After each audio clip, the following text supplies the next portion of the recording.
So, sidecars then, the race sponsored by Shaw. These are the changes to the race guide. And the first really big change is at number 3, where there's a change of passenger. It's not Deepash Chauhan, it is in fact Dan Sale. Deepash, who had a very bad broken leg last year, has decided that the injury hasn't healed sufficiently to cope with the rigours of the mountain course, so he stepped down earlier in the week, and Dan Sale, who had earlier announced his retirement from sidecar racing because he's also racing a solo at the TT this year, has stepped into the breach. So Dan Sale, partnering Tim Reeves, they're going to be the big threat to Dave Molyneux and Patrick Farrance. At 6, change of passenger. Gary Bryan's passenger is now Jamie Wynn and not Gary Partridge. So Jamie Wynn takes over in the chair for number 6. At number 9, Greg Lambert's passenger is Jason Crow. Jason Crow, the passenger for Greg Lambert at 9. Number 10, Glyn Jones and Richard Murphy are non-starters. They had a crash at Keppel Gate in practice. They're hoping to be okay to compete in the second sidecar TT on Wednesday. Other remaining changes, not too many of them, but at 24, Eddie Wright's passenger is Dickie Gale. 24, the passenger is Dickie Gale. 25 is a non-starter. Change of machine at 30. Stephen Ramsden and John McWhirr have got a Yamaha engine, not a Honda as listed. At 44, also a non-starter, Patrick Geffray and Frankie Foot. They are non-starters, they haven't qualified. 47, Robin Dakin and Annette Dakin from Team Pastit. Unfortunately, they're not taking part today because of injury to Annette picked up in practice, so that's a big disappointment. They were among the stars of the second TT sidecar race last year. Non-starter also at 48 because of an injury to Leon Fitzpatrick during the practice sessions. Non-starters at 50, Debbie Barron and Robert Lunt, where Debbie is hoping to become the first Manx woman driver of a sidecar at a TT, and hopefully they will be able to get themselves qualified for the second TT, but not quite made it this time around. And also non-starters at 52, and we have a change of passenger at 54. 54, the passenger is now Lee Saunders, and he is partnering with his brother Mark Saunders. So Lee Saunders in the chair at 54, and an additional entry at 56. It's the long-time campaigners here, Claude Montagnier and Laurent Serroux at 56. Claude Montagnier and Laurent Serroux at 56 on a Kawasaki. So those are the changes to the race guide, but what order are they actually going to be circulating in? Okay, well, let's try and get that sorted out. Well, as previously mentioned, the top 10 will go as per the race guide, of course, omitting Glyn Jones, who is a non-starter. So that's going to be the top 10. The next after the top 10 will in fact be machine number 12. So the 11th starter is number 12, Robert Hancock.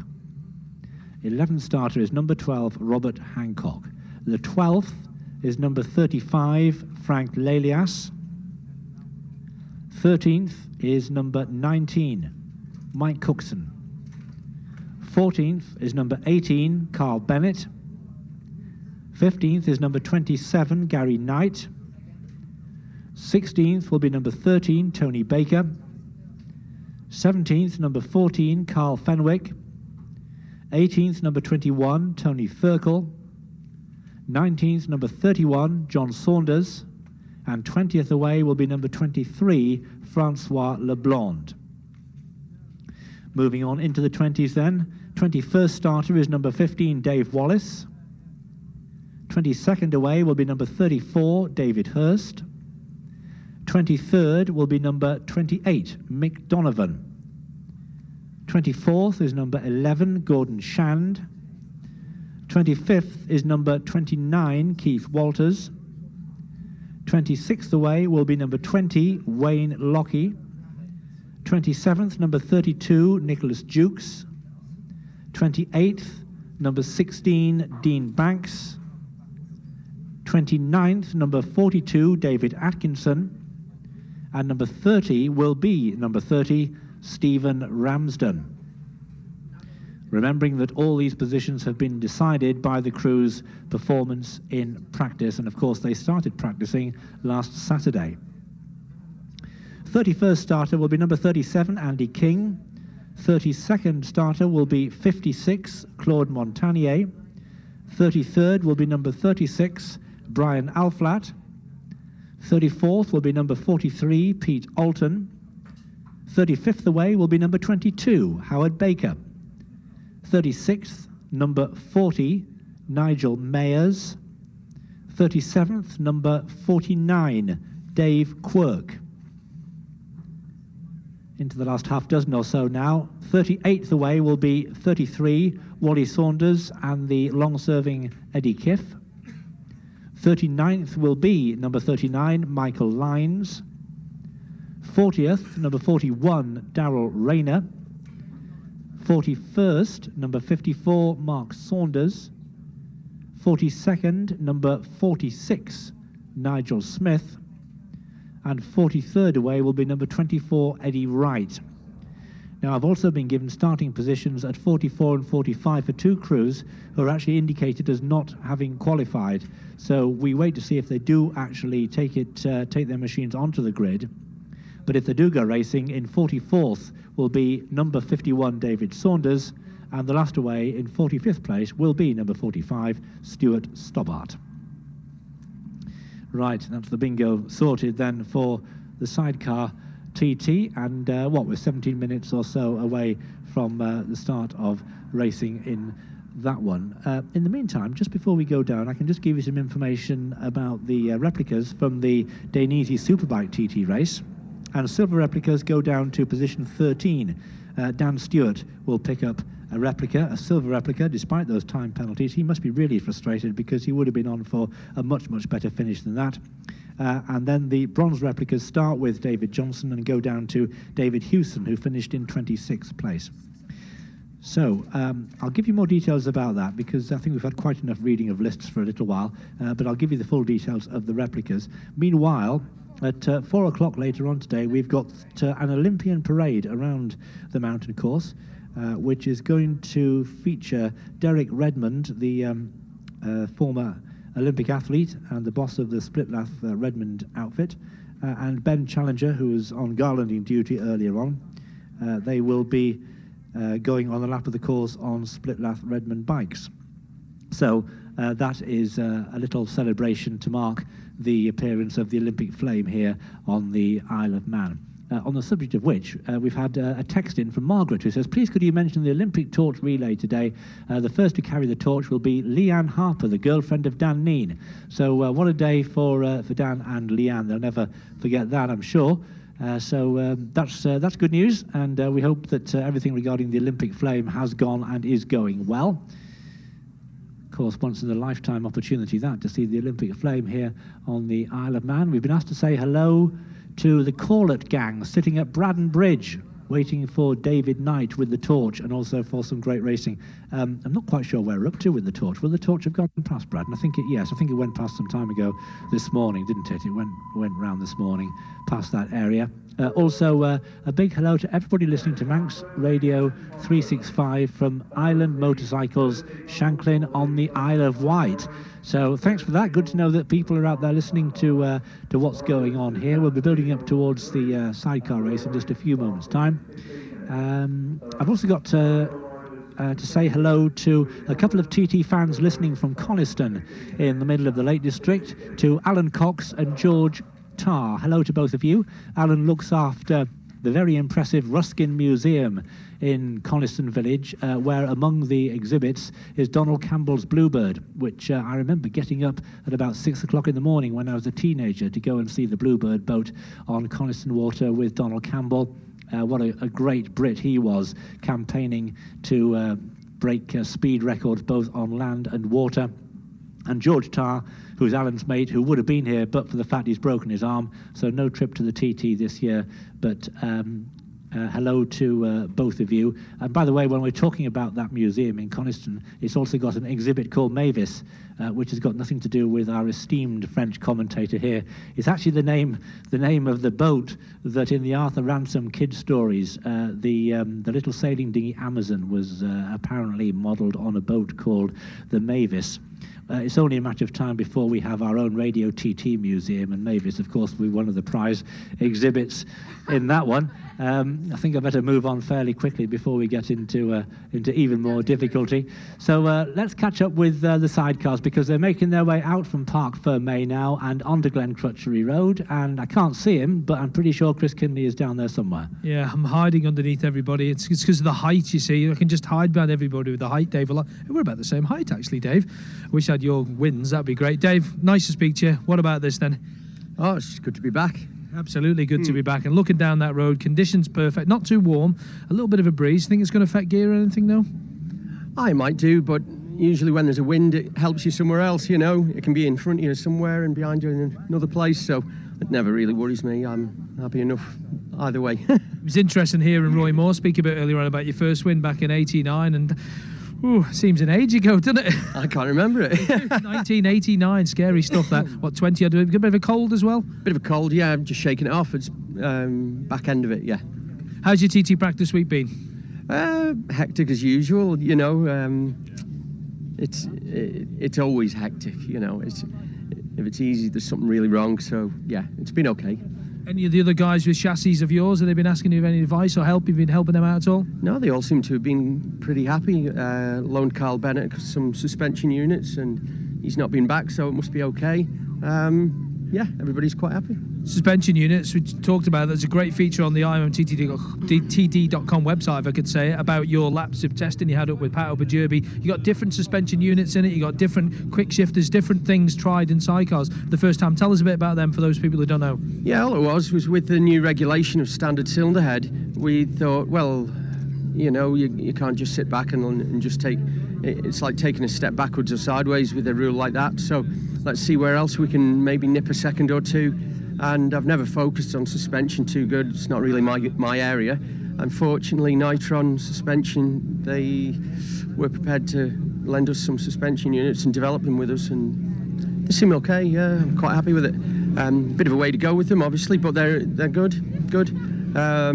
Pro Shift, they supplied me a quick shifter and an auto blip down change, which all sounds very technical, and it scared me in the beginning. I thought, God, I've been riding 30 odd years, I can't be adapting to this, but it's nice. It's a real nice feature of the bike. Where's that come from, the quick changes? From Formula 1 or something, isn't it? Well, it's all based around the car race world, paddle shift on the steering wheel, but with me I'm still half old-fashioned. I've got a gear stick. I can't get away with that, but there's a sensor connected to the gear which in a split second kills the spark and allows you to change gear without shutting the throttle or using the clutch. And then when I go turn the throttle off to go into a corner, I don't need to touch the clutch or blip the throttle. I just dip the gear stick and it goes boom, boom, boom. Like, is it for you? Yeah. In fact, we had a little fault with it last night, and I missed it for half a lap. I went back to conventional change, and it was, I don't like that so much. So it was nice. Yeah. So that's a different way. You've got to learn it again after all your experience. You've got to learn how to do it again. Yeah, it is, and it was very strange at Derby when I first put it on, but I like it now. I've got a few miles under my belt with it, not a lot, but it is nice, and yeah, try and keep me young. Semi-automatic then, it is like an old bus. Yeah, something like that. Dave, good luck today. Thank you very much. Thank you, Dave Marlowe. Cheers for explaining. Let's have a word with Patrick if we can. And Dave just explaining about the nuances of the old new gear change stuff and all that. And you as a passenger, it doesn't change for you, does it? No, not really. I mean, the quick shifter especially, that's the big thing for me, because I can't feel it change gear at all. It's just like before you know it, you're in sixth gear and down the road. Normally, even with a conventional quick shifter, it's you can always feel it going into gear. But this thing that we've got on so quick through the gears, it's brilliant. All electronics, isn't it? Yeah, it's the way things are going, it seems to be. But they're all aids and they all help, so. Got the tennis ball in there. Watch your lids there, boys, in case that wind grabs them and blows them away. Quite breezy. You've got the tennis ball there with a bit of... to explain about the tennis ball on your tray. Yeah, I've got half a tennis ball in there with a wet sponge in, just with a bit of washing up liquid on. We have a couple of tear-offs on, but it don't take nothing round here. You only need a bit of a crosswind and it just rips them off. So we've got a tennis ball there just for backup. A couple of tear-offs, so tennis ball probably coming over the mountain over the last lap. And how's that kept in, or is it screwed down there or something? Oh, the tennis ball's just riveted onto the platform, but the sponge just stays in there. Hopefully don't bounce out while we're out on track. Does Dave have one as well? Yeah, Dave has a couple, one for each lap. He's he tends to pull both tear-offs off on one go. He's not quite got it yet. Oh dear. Good luck today. Cheers, thank you, Chris. Thank you very much, Pat. So there's Dave and Pat. Let's go around and have a word with Johnny Holden, and a bit of luck would be nice, eh? A bit of luck would be good, wouldn't it, eh? What happened last night? We got to Braddon Bridge and it decided to chuck a rod out. No, it was electrical, really. Oh, was it really? But it chucked the rod out. All right, the electrical rod, yeah. But what about today? Brand new engine in, a standard, or? Yeah, we got a standard engine in, just with a kit head gasket on, standard water pump. Everything's just how Mr. Kawasaki made it, so it'll do well.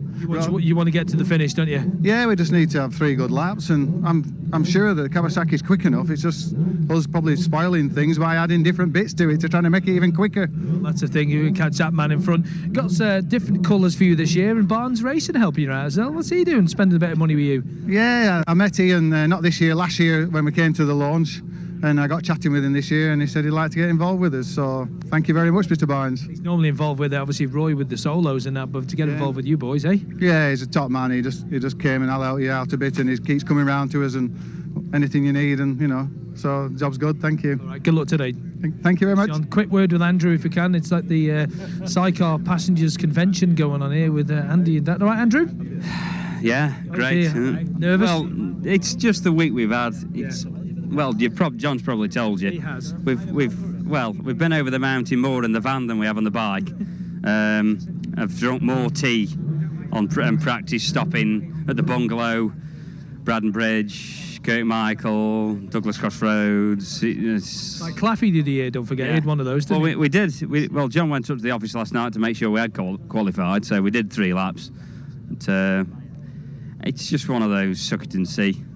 If we get round and do 3 laps, that'll be today's victory. So we even drove it to Fairy Bridge. Did you? Got off it and went to talk to Fairies. Bye, winking out, job lot. The whole thing. Good job. And that still broke down last night. So that didn't work. So I don't know what to try now. Hang on, did you get to the bridge or did you stop? Did you actually touch the bridge? We stopped on the bridge, looked at it, hello Fairies, the whole lot. Leave a message there? We left everything there. So I don't know. What do you think, Chris? We did say for today. Yeah. So, that was last night, not today. All right, you might get it today then. Yeah. Good luck, boys. Good luck. Thank you. Fairies are with you. We need it. Okay, thank you. For the first time, Andy chasing the Fairies. Andy, thank you. Daniel. How's it going? You all right? Yeah, just up here living a dream, I suppose. Well, got to ask you about this sort of last couple of days. You guys have had awful problems, haven't you? Yeah, well, it was going well at the start of the week. It's been hard. It's been harder than ever for me, really, because I've not had a lot of time with Tim. And last time I sat in the chair with you. Blah blah. That's Tim, by the way. So it's been hard, and then we've had a bit. Tell everyone that Chris is nearly fallen asleep listening to this boring geek. Shut it, you. Yeah, then we went out the other night, had a bit of an engine thing, and then it's just a nightmare. Why is it you're talking and Hayley's not here? Has she fell asleep as well? I'll tell you what, I can't wait to get on the bike to get away from him for an hour. Oh, I hope she didn't hear that. Dan in trouble with the missus. Tim, last night what happened? Well, a little issue with the engine, but she seems all right at the moment. What about John in front? He's had heckish problems. Conrad's going well behind you. Dave, obviously, at front's going to be going well. I mean, it is going to be a tight race once we get going, isn't it? Yeah, it is definitely, yeah. I mean, just going to try, aren't we? Go as hard as you can. As soon as they let us go, we'll give gas and hopefully we'll be all right. You good, mate? Just had his 18th win there, John? I know, fantastic, isn't it? I never got up, because we were building the engine, I never got up to wish him off. Good luck, so give him a call when he was on the line, and hopefully the misery will get up here in a minute and see me off. I shall, yeah. Right, Tim, good luck, guys. Good luck. Cheers, thank you. All right, there's the guys. I don't know where my mate Timo H has disappeared to. He'll be around here somewhere, I'm sure. We're about 5 minutes away from the start. Now, I need to have a word with Conrad Harrison. He's already got the old earpluggy things in. Can you still hear me? Just about. Good lad. Young fella did well. Just get that out of the way first. Yeah. Oh, Dino did absolutely superb. I think he's 9th in Formula 1. And those people, Superbike race, Formula 1. If you don't know what it is, Conrad Harrison, Dean Harrison, who's in the Formula 1 race, it's his granddad. I'm not his granddad. I'm his dad. I'm only kidding. This is dad. So yeah, you said you were like a bundle of nerves there. Oh, it's a worst bit watching your son go down. My wife's watched me around for years, and I didn't realise how bad it was. I think I owe an apology. I think you do. Big apology. What about this today? I've had a really good practice week. Never missed a beat. 109s, 10s, and feel quite comfortable. So, not going to count my chickens. You don't count your chickens in TT. Never here, no. No, you don't. All right, listen, good luck.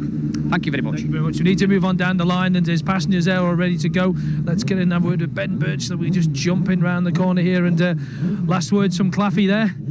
Yeah, just a bit of advice. Just keeps tickling it away in my ear hole. Is he like a little devil on your shoulder going all the time? Yeah. Yeah, but hey, if you're going to listen to one man, you listen to him round here, don't you? Yeah, he's only bloke that I'd ever listen to. Yeah, it's good. It's all good. Not even if Molly came up and give you a bit of advice, you'd listen to him though as well, or Nicky. I don't know. From a racer's point of view, you know, you've got to make it your own way. Then you've done it on your own. It's different now. It's not like Klaus's bike's down there and he keeps coming back and telling me stuff. This is our team, and you know, and that's why the advice is coming that way. And yeah, and it's all good. It's all good. All right, Ben. Good luck for this afternoon. Yes, this afternoon. Yeah, good luck. Thank you. Cheers. Tom's already there. Gives a bit of a nod. And 3 minutes. Thank you very much. I think that's what he's saying. Gary Bryant's here. We need to just go up here and say. You got to say happy birthday to your sister or something. Oh, yes, my sister Beryl. Happy birthday, Beryl, and speak to you when I get back. All right, cheers very much. And where's this man here? Quickly. Happy birthday, Wayne. Kevin.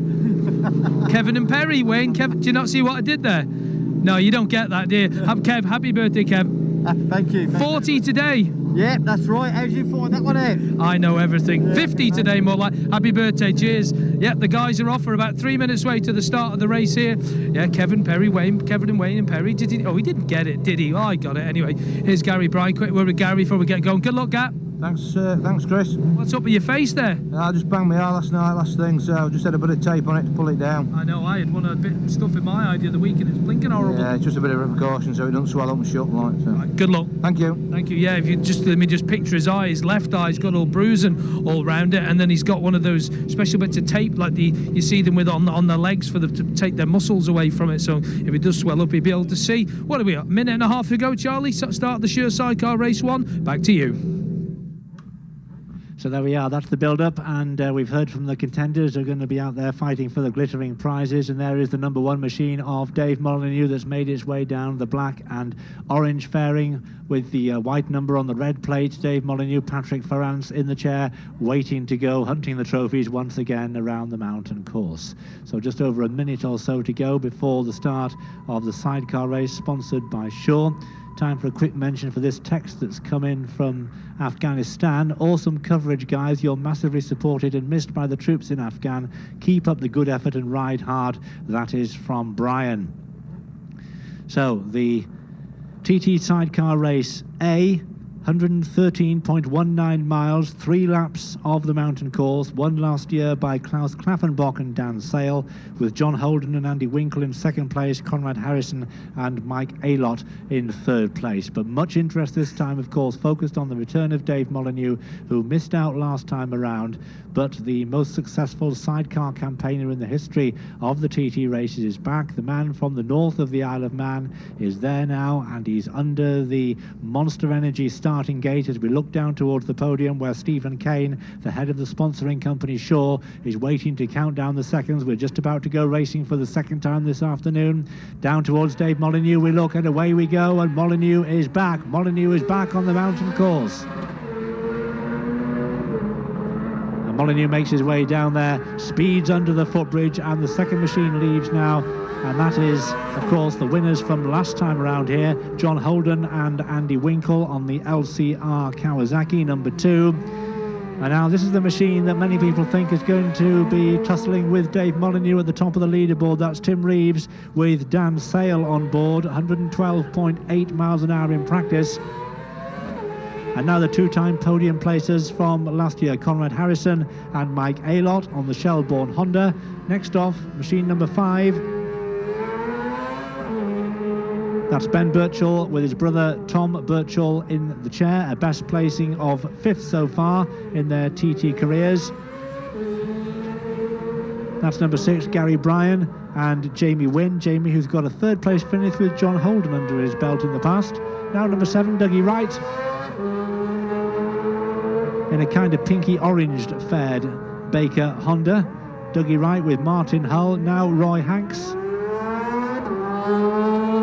That's Roy Hanks with Kevin Perry in the chair, and we just take a moment to remember with great affection and respect Dave Wells, Roy's long-term partner, who died in an accident at Mallory Park at the age of 61 last October.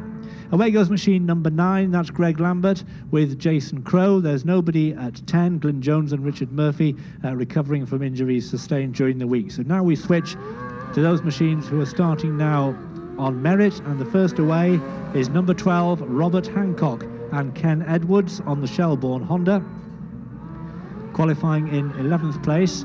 Next off, 12th machine to leave us is actually plate number 35, Frank Lelias and Charlie Richardson on the TTW Racing Honda. Next off is the silver-fared machine number 19 of Mike Cookson and Chris Hibbard on the Ireson Honda. And up towards that starting gate we look again, and once again a machine moves forward off the line. It's number 18, Carl Bennett and Lee Kane on the Bennett Racing DMR Honda. Here are the World Championship campaigners.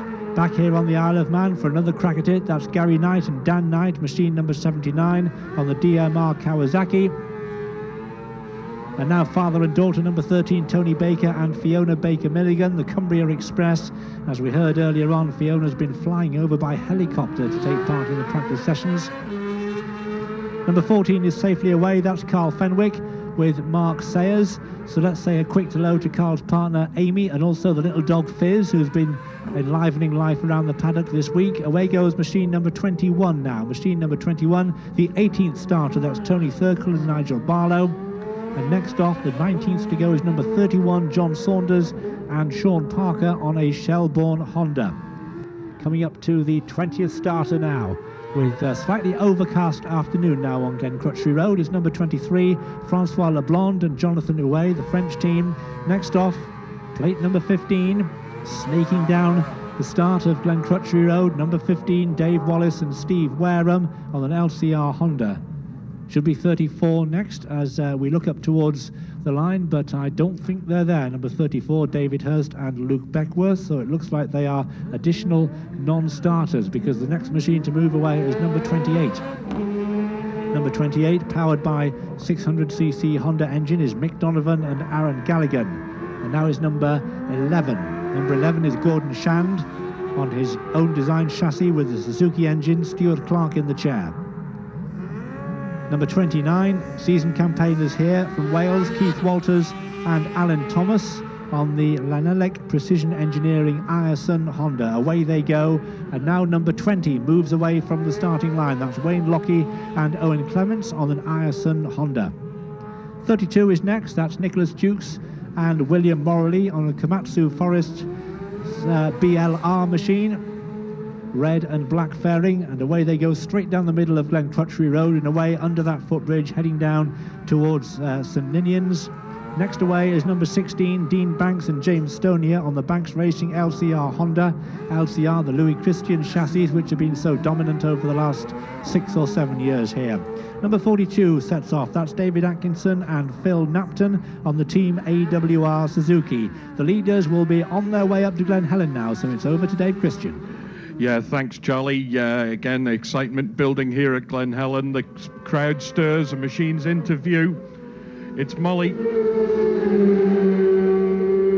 Oh, that's so smooth. All three wheels, full contact all the time, and through the corner with plenty of power as well. He's looking very good this afternoon.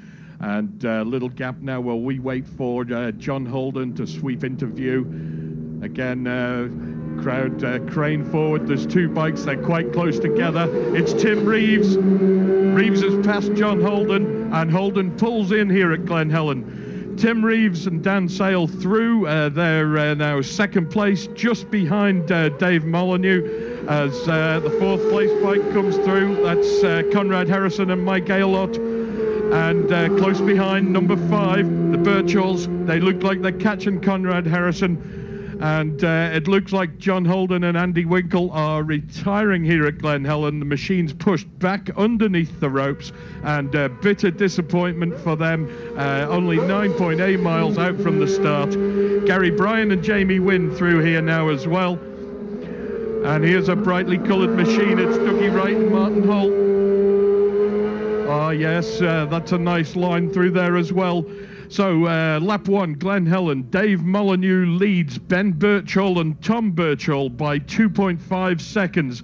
Tim Reeves and Dan Sale third. They're 1 second back on the Birchalls as two more come into view. Close together. Excellent racing here. 8 and 9. Greg Lambert and Jason Crow and Roy Hanks and Kevin Perry together on the road. That's going to make a fantastic sight as they stream down Cronkovody.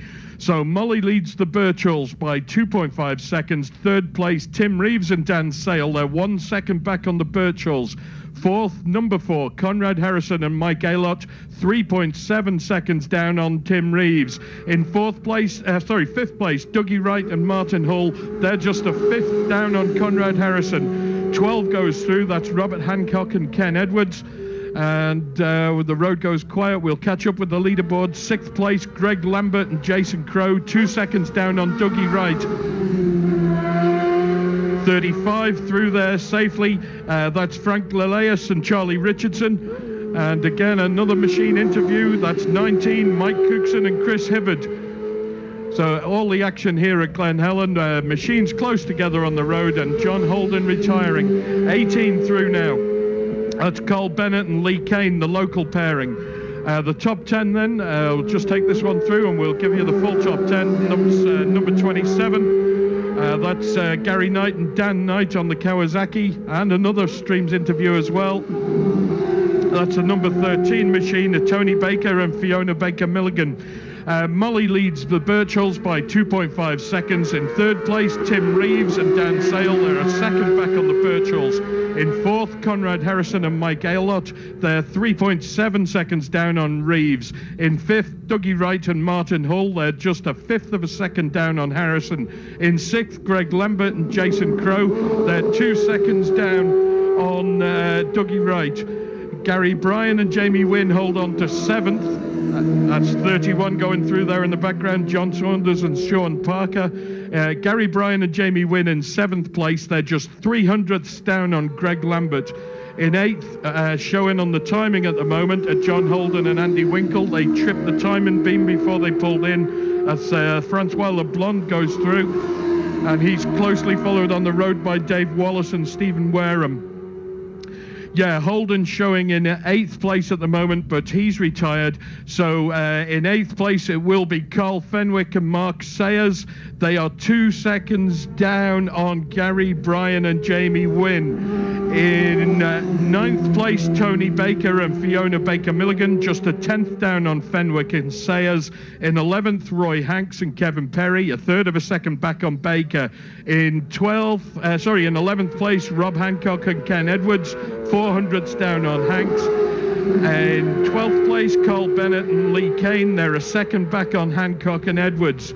In 13th, Gary Knight and Dan Knight. They are a 10th down on Carl Bennett and Lee Kane. So, a major drama at Glen Helen with John Holden and Andy Winkle obviously not talking to the fairies well enough last night and having to retire on the opening lap. That's number 20 just gone through, Wayne Lockey and Owen Clements. They're not featuring in my top 20, so we can't give you a position for them. 32, Nick Jukes and William Morley on the BLR Honda. Again, safely through Glen Helen on their first lap. So Molyneux leads Birchall by 2.5 seconds. Reeves in third, a second back. Conrad Harrison and Mike Aylott fourth. They are 4 seconds back on Reeves. And making up the top 5, Dougie Wright and Martin Hull. They're a fifth of a second down on Conrad Harrison. And we'll now return to the Royal London 360 commentary point at the grandstand. OK. Les résultats selon les chronos. En tête, le numéro 1, Dave Molyneux, Patrick Farrens. 0,2,5 secondes d'avance sur les numéros 5, Ben et Tom Birchall. 0,8 secondes d'avance sur les numéro 3, Tim Reeves, Depache Schauen. Heike. Tja, und in diesem ersten Lauf der Schür-Seitenwagenrennen des diesjährigen TT-Verfahrens sind wir hier in Glen Helen in der ersten Runde, wie erwartet, in der Führung mit Gespann Nummer 1, das sind Dave Molyneux und Patrick Farrens, gefolgt von Start Nummer 5, das ist das Kofain Racing-Team von Claffey, das sind die Birchall-Brüder, mit einem Rückstand von nur 2,58 Sekunden. Und auf dritter Position liegt Gespann Nummer 3, Tim Reeves und Dan Sale, der Rekordhalter sowohl für den Renn- als auch für den Rundenrekord, mit einem weiteren Rückstand von 0,84 Sekunden. Zurück an Charlie.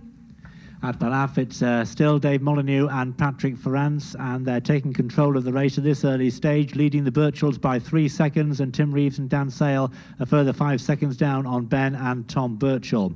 We have a statement that's been issued by the Honda TT Legends press office about Simon Andrews, who crashed at Graham's during the Superbike race. The statement says that Simon was conscious and taken to hospital with suspected multiple broken bones. He's currently undergoing x-rays to determine the extent of his injuries, none of which are life-threatening. So I suppose we're grateful for the last bit, aren't we? But what desperate luck for Simon, who's such a talented rider, and he's really had to work hard to get back to fitness to take part in the TT this year after an injury last summer. So all our best wishes, of course, go to Simon for a rapid recovery. Two very spectacular Mohicans have taken their place in the grandstand here, multicoloured Mohican hairdos. So nice to have them here, adding a splash of colour on a somewhat overcast afternoon. The quickest through the speed trap at Sulby at the moment is Ben Birchall and Tom Birchall at 142.2, but there's problems for Tim Reeves as well. But let's get the news from Ramsey. Yes, we can hear machines now coming through. They don't hang about on the rev limiter on these particular machines, and it's number 1, it's Dave Molyneux. Patrick Ferrance keeping the chair down, and he has to keep it down because he lifts the sidecar wheel as he goes round. And that news coming through about Tim Reeves, well, they wouldn't have any idea about that, but we'll probably give us an update. Don't have any hesitation in cutting in and giving us that. But the challenge at the moment is coming from the Birchalls, Ben and Tom Birchall, with that 3-second the lead for Dave Molyneux and Patrick Ferrance as they went over Balaf Bridge, just 3 seconds. But Tim Reeves and Dan Sale encountering problems, I believe. So Dave Molyneux and Patrick Ferrance, the only outfit through Ramsey Hairpin on this Sure Sidecar Race 1 Saturday in the Isle of Man, the year 2012. And what a race we had this morning, and it could be a good battle this afternoon. There's 2 machines into view now. The first of these is number 5, that's Ben Birchall and Tom Birchall, followed by number 4. Number 4 being just check that one out, Conrad Harrison and Mike Aylott. So they've got past them. That's what confused me. Number 5 has got past number 4 on the run from Balaf Bridge. We can tell you that still only 4 seconds, 4.5 seconds is the lead for Dave Molyneux and Patrick Ferrance from Ben Birchall and Tom Birchall, with Conrad Harrison number 4 there, 10 seconds down. And number 6 is here with us now. Number 6, Gary Bryan and Jamie Wynn. And then the distinctive outfit of number 7 getting the sidecar wheel locked up as they come in, Dougie Wright and Martin Hull, and they're holding on to 4th place at the moment because Tim Reeves not as yet at Ramsey Hairpin, but as Charlie was saying, reported mechanical problems for them. So it's Dave Molyneux and Patrick Ferrance riding at number 1 on the road, number 1 in the race, but only by 4.4 seconds from number 5 Ben Birchall, Tom Birchall, who in turn have a 10.5 second lead over in 3rd place number 4 Conrad Harrison and Mike Aylott, who in turn have a 4.5 second lead over in 4th place number 7 Dougie Wright and Martin Hull. This is number 8 here with us now, Roy Hanks and Kevin Perry. We go on into 5th place, that's held by Gary Bryan and Jamie Wynn, number 6, who are just 3.5 seconds down on Dougie Wright, and that completes the leaderboard now through.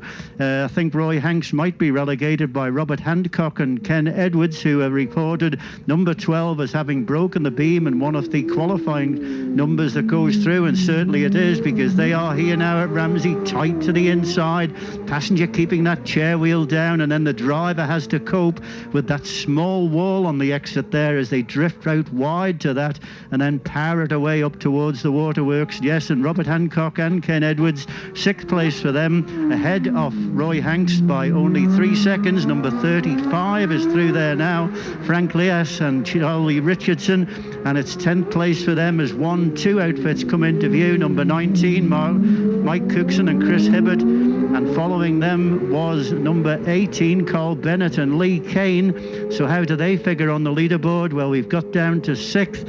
It's Robert Hancock and Ken Edwards who are 6th, and Carl Bennett and Lee Kane, number 18, are up to 7th, and they're only 2 seconds down on Robert Hancock. It's then 8th, Tony Baker and Fiona Baker Milligan. They're just half a second down on Carl Bennett and Lee Kane. It's then 9th, Roy Hanks and Kevin Perry, 2 seconds down on Tony Baker and Fiona Baker Milligan. We have in 10th place Mike Cookson. That was the last machine I think that went through, and Chris Hibbard. They're 5 seconds down on Hanks and Perry. In 11th place, Frank Lias and Charlie Richardson, just half a second down on Cookson and Hibbert. And in 12th place, number 27, Gary and Dan Knight. They're just been relegated, unfortunately. They've just moved up the order there. Frank Lias, John Saunders, Gary Knight and Dan Knight. They've been relegated by 31. 21 is just ahead of them there. 31 right behind them, Tony Thurkel and Nigel Barlow. And 31, John Saunders and Sean Parker safely through Ramsey Hairpin. Let's see how they shuffle into the lead. Francois Leblond and Jonathan Huey should be next through. Down through the box, braking 23 it is. Yes, that's them through. So it's Dave Molyneux and Patrick Ferrance, Ben Birchall, Tom Birchall, we've already said. And in 3rd place, Conrad Harrison and Mike Aylott. 4th for Dougie Wright and Martin Hull. 5th for Gary Bryan and Jamie Wynn. And our top 6 being there completed by Robert Hancock and Ken Edwards. Now back to the Royal London commentary point at the grandstand. TT is here again, but before you're tempted to hit the throttle, remember the course is made up of public roads with people going about their everyday lives. Make sure you know your limits and ride within them. Arrange meeting points with your friends in case you get separated when riding, and only pull in and stop where it is safe to do so. Watch your speed, and remember, if you are riding in a group, please leave safe gaps. TT2012. Stay alert, stay alive. Brought to you by the Department of Infrastructure's Road Safety Team. Would owners of domestic animals and livestock are joining the TT course, please ensure that they are secure during practice and race periods. TT Race Timing brought to you by Graham London, the official TT timing partner. Manx Radio TT365 Race Commentary. It's brought to you by Royal London 360.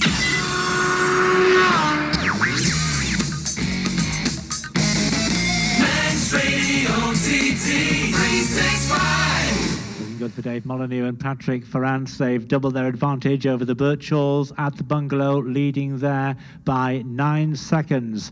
Meanwhile, the Birchalls, if it stays like this, will be on course for their best performance at the TT. They've not been on the podium so far. At the moment, they're in 2nd place with Conrad Harrison in 3rd, but of course, an awful long way to go. Somebody who's not going very far is Nigel Mayers, number 40, who had all sorts of problems getting the machine to fire properly and eventually pulled in on the left-hand side of Glen Crutchley Road.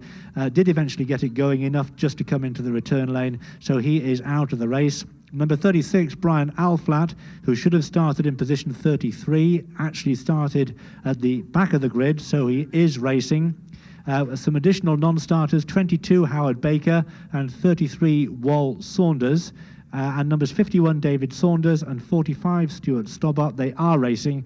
There was some, we weren't quite sure whether they'd actually qualified or not, but they are out there racing. Meanwhile, the race leader, Dave Molyneux, is at Cronknymona, coming towards the end of the first lap. 37 3/4 miles of the mountain course completed once again by Dave Molyneux, his first win all the way back in 1989. And at the moment, he's carrying on as if he'd never been away. Missed last year. He wasn't on the winners' rostrum the year before that. We have to go back to the previous year for Molly's most recent victory, but here he comes now. And there he goes, looking very assured indeed, as a crow beats it very quickly over the Glen Crutchley Road as Dave Molyneux homes in on it. And it's a lap speed of 113.269 miles an hour, 19 minutes 59.16. So that's one more lap inside the 20-minute barrier for Dave Molyneux. The race record for, the lap record rather, for the sidecars standing at 116.667 miles per hour. So Molyneux is through, and at the moment he's got the track pretty much to himself. The situation with Tim Reeves was that just as I was handing over to Roy Moore, I noticed that Reeves had gone through the Sulby speed trap at 54.8 miles an hour.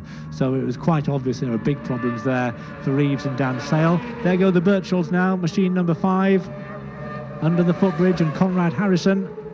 So the Birchalls have opened up a fair gap over Conrad. Of course, they started 10 seconds behind him, but the Birchalls 13.9 seconds down on Dave Molyneux. 13.9 seconds down on Dave Molyneux. Well, that's a commanding gap by Dave Molyneux for the first lap of the race. The Birchalls' lap time, 20 minutes 13.12 at 111.966. Another machine. This will be the 4th machine on the road, and that is machine number 6. It's Gary Bryan, and here comes Dougie Wright, and very easy to distinguish him as he comes down from between the trees fringing the rugby and football field to the right as we look up Glen Crutchery Road. So Harrison and Aylott through, 20 minutes 27.44, 110.660 miles an hour. And then in 4th place, number 7, Douglas Wright and Martin Hull, 20 minutes 36.25, 109.871. And in 5th place, Gary Bryan and Jamie Wynn, 20 minutes 38.70, 109.654. So Molyneux leading Birchall by 13.9 seconds, and then Ben Birchall ahead of Conrad Harrison by 14.3 seconds. Conrad has a lead of 8.8 seconds over Douglas Wright, and Dougie Wright has a lead of 2.4 seconds over Gary Bryan and Jamie Wynn. Some more retirements. Dean Banks, a retirement at the Highlander. Eddie Wright at Glen Helen. Greg Lambert, a retirement at the 11th milestone. Carl Fenwick, a retirement at Lamb Fell. That is the sound of Roy Hanks. Roy Hanks completing another racing lap on the mountain course. Confirmation that Tim Reeves is a retirement at Sulby Village. Well, that looked pretty inevitable, but that's confirmation of it. Roy Hanks, 21 minutes 29.15, and that's machine number 12, Robert Hancock, who will shuffle Roy back down the order with Robert slotting into 6th place, 37 seconds down on Gary Bryan and Jamie Wynn. Robert Hancock with Ken Edwards in the chair. And another machine on Glen Crutchery Road now. That's number 35. Number 35 completing the first lap of the race. That's Frank Lalius and Charlie Richardson. Number 18 is going down the road as well, and number 19 right behind as well. So Carl Bennett 18, 19 is Mike Cookson. Give you their details as well. Just to confirm that the 1, 2, 3 order is Molyneux, Birchall, Harrison in 4th, Douglas Wright in 5th, Gary Bryan. Carl Bennett is in 6th place on plate number 18, 21 minutes 15.78. He's 40 seconds down on Gary Bryan and Jamie Wynn. Then in 7th place is number 12, Robert Hancock. He is 0.7 seconds down on Carl Bennett. In 8th place is number 13, Tony Baker and Fiona Baker-Milligan, 4 seconds down on Rob Hancock. In 9th place is number 19, Mike Cookson. Mike Cookson is 7 seconds down on the Bakers. In 10th place is number 35 now, Frank Lalius, 0.2 of the second down on Mike Cookson and Chris Hibbert. And Roy Hanks at the moment has been shuffled back into 11th place with Gary Knight, number 27, in 12th place on corrected time. They're making their way across the southern section of the course, but here are 2 machines in close contact. It's 21 and 31, 21 and 31, and 31 cuts across the rear end of number 21, trying to get past him on the inside of the track. So that was drama there as they head off towards Glen Helen, and it's time for us to hand over to Dave. Bated breath here for Dave Molyneux and Pat Farrance. Here's a machine, it's moving fast, it's the right colour.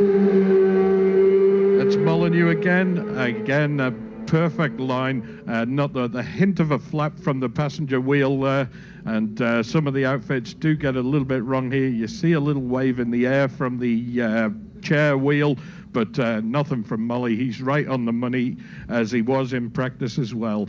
And what a dramatic opening that lap that was, with John Holden pulling in here and Tim Reeves out at Sulby. and that leaves a little bit of a cushion there for Molly, but the Birchall's hot on his tail. Their qualifying time was 30 seconds slower than Molly, and in that opening lap there's only 14 seconds difference, so it's not quite won yet for Molly, and he's still got a little bit of work to do, but at the moment he's got a little bit of a lead, and he'll be looking to hold on to that. Here's the next machine interview. It is the Birchalls.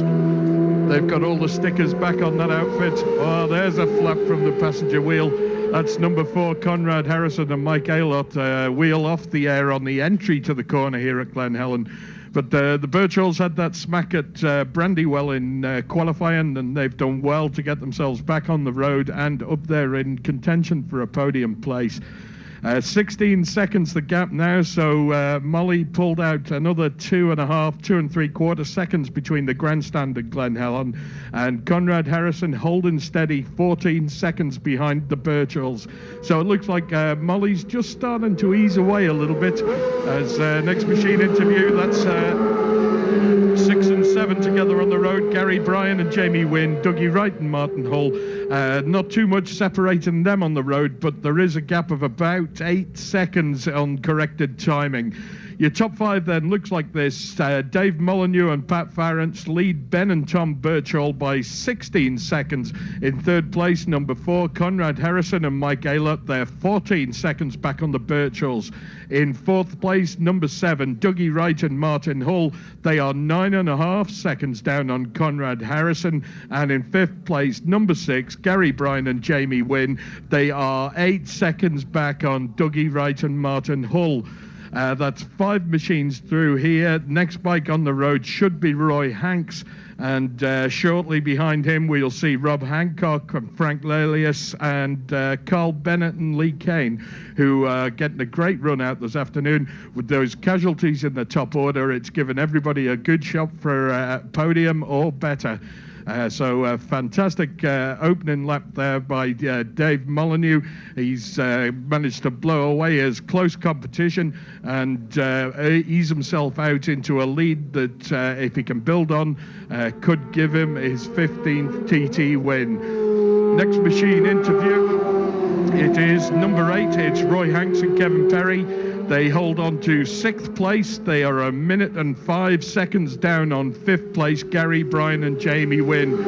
There's a much steadier approach there from number 12, Rob Hancock and Ken Edwards. But they will move into 6th place ahead of Roy Hanks and Kevin Perry. They are now 6th place, 46 seconds back on 5th place, Gary Bryan and Jamie Wynn. Carl Bennett and Lee Kane will look like they're going to slot in there somewhere when they get them through. It's machine number 35 through there now. That's Frank Lelius and Charlie Richardson, and here's the two together, 18 and 19 together on the road. Carl Bennett and Lee Kane, Mike Cookson and Chris Hibbard, and Carl Bennett and Lee Kane drop into 7th place on the leaderboard. There's only a 1/5 of a second between them and 6th place, Rob Hancock and Ken Edwards. 8th place, Mike Cookson and Chris Hibbard, 11 seconds down on 7th place, Bennett and Kane. There's another two together, 13 and 27. 27 is the Knights, Gary and Dan, and 13, Tony Baker and Fiona Baker Milligan. So your top 10 then is Molyneux and Farrance lead the Birchalls by 16 seconds. 3rd place, Conrad Harrison and Mike Aylott, 14 down on the Birchalls. Dougie Wright and Martin Hull are in 4th place, 10 seconds down on Harrison. In 5th, it's Gary Bryan and Jamie Wynn, 7 seconds down on Dougie Wright. Moving into 6th place now, Robert Hancock and Ken Edwards. They are 46 seconds back on Bryan. In 7th, Carl Bennett and Lee Kane, just a 1/5 of a second down on Hancock. 8th is Tony Baker and Fiona Baker Milligan, just 2 seconds back on Bennett and Kane. 21 through, Tony Thurkel and Nigel Barlow, closely followed by 31, John Saunders and Sean Parker. Baker and Baker Milligan then in 8th. In 9th place, Mike Cookson and Chris Hibbard. They are 9 seconds back on Baker. In 10th place, Gary Knight and Dan Knight, 2 seconds down on Cookson. In 11th, Frank Lelius and Charlie Richardson. They're just 0.4 of a second down on Gary Knight. In 12th, Roy Hanks and Kevin Perry, 5 seconds down on Lelius. One more through before we have to hand back. That's 23, Francois Leblond and Jonathan Huey, and they will drop into 15th place. Molyneux leads the Birchalls by 16 seconds. That's the story on lap 2 at Glen Helen. Now back to the Royal London 360 commentary point at the grandstand. Je présente mes excuses au numéro 3. Le passager s'appelle Dan Sale et pas Depache. Mais à la fin du deuxième tour, le numéro 1, Dave Molyneux, Patrick Farrance, en tête, 16,20 secondes d'avance sur le numéro 5, Ben et Tom Birchall. Eux, 14,4 secondes d'avance sur le numéro 4, Conrad Harrison et Mike Aylott. Heike. Dankeschön. In dieser zweiten Runde der Schür-Seitenwagenrennen im ersten Lauf hat sich an den beiden ersten Positionen nichts verändert. Nach wie vor liegt Dave Molyneux mit Patrick Farrance in Führung. Er hat seinen Vorsprung auf das Gespann 5, die Birchall-Gebrüder, natürlich gehörig ausgeweitet, nämlich auf 16,26 Sekunden. An der dritten Position hat sich inzwischen das Gespann 4 eingeschoben. Das sind Conrad Harrison und Mike Aylott mit einem weiteren Rückstand von 14,41 Sekunden auf die Zweitplatzierten. Leider müssen wir vermelden, dass das Gespann Tim Reeves und sein Rekordhalter Dan Sale in Selby ausgeschieden sind. Schade, doch zurück an Charlie.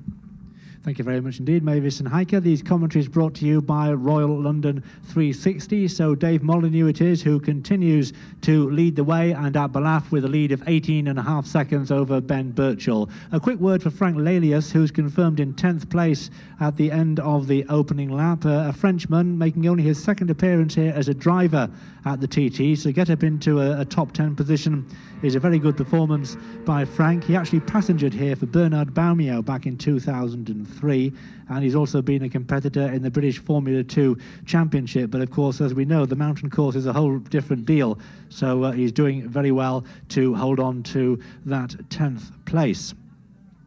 So it is Molyneux who leads, and Molyneux who's closing in on Ramsey. Over to Roy.